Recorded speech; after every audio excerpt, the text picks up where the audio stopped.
I go into these companies and I analyze the performance of groups of people, right? And in those groups there are people who are really striving, really trying hard and working themselves really hard and being productive. And then there's these people that are just doing nothing. They're completely in the way. They don't carry their weight at all. They take advantage every chance they get. And they're always whining about why they can't work. It's like, I find out who they are, I call them into my office and I tell them exactly what they've been doing. It's like, hit the road, buddy.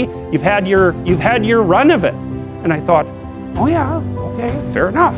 Well, I can tell you, I've had situations in my lab where I had underperforming graduate students, and one of the things that was really awful about that was that it was really hard on the high-performing graduate students, because they felt that even being in the same category as the people who weren't working hard and pulling their weight devalued what they were doing, and that's exactly right. And so this is also why there's a conscientiousness trait and an agreeableness trait.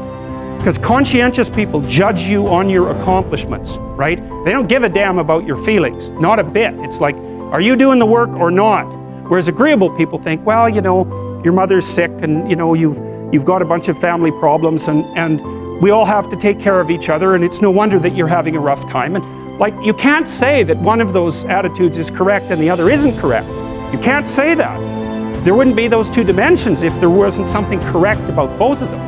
But you can certainly point out that often they conflict, and so the demand for inclusiveness and unity and care and the demand for high-level performance in a hierarchical structure, they're very different orientations in the world. And so it's complicated for people who are agreeable and conscientious. If you want to hire someone to exploit productively, you hire middle-aged women who are hyper-conscientious and who are agreeable, because they'll do everything. They won't take credit for it and they won't complain.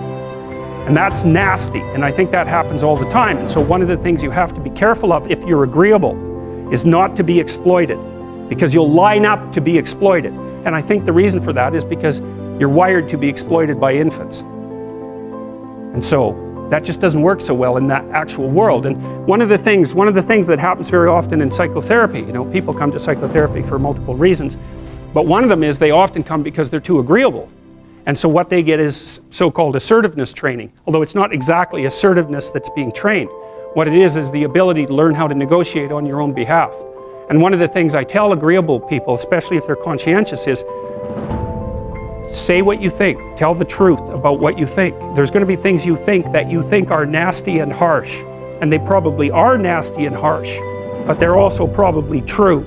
And you need to bring those up to the forefront and deliver the message. And it's not straightforward at all, because agreeable people do not like conflict.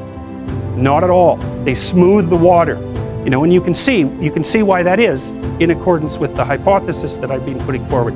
You don't want conflict around infants. It's too damn dangerous. You don't want fights to break out. You don't want anything to disturb the relative peace. And if you're also more prone to being hurt physically and perhaps emotionally, you're also maybe loath to engage in the kind of high-intensity conflict that will solve problems in the short term, because it takes a lot of conflict to solve problems in the short term. And if that can spiral up to where it's dangerous, which it can if it gets uncontrolled, it might be safer in the short term to keep the waters smooth and to not delve into those situations where conflict emerges. The problem with that is it's not a very good medium to long-term strategy, right? Because lots of times there are things you have to talk about because they're not going to go away. And so partly what you do with agreeable people is you get them to figure out, and they have a hard time with this too. If you ask a disagreeable person what he wants, say, or she wants, they'll tell you right away. They don't. It's like, this is what I want and this is how I'm going to get it. But agreeable people, especially if they're really agreeable, are so agreeable that they often don't even know what they want, because they're so accustomed to living for other people and to finding out what other people want and to trying to make them comfortable and so forth, that it's harder for them to find a sense of their own desires as they move through life. And that's not, look, there's situations where that's advantageous, but it's certainly not advantageous if you're going to try to forge yourself a career. That just doesn't work at all.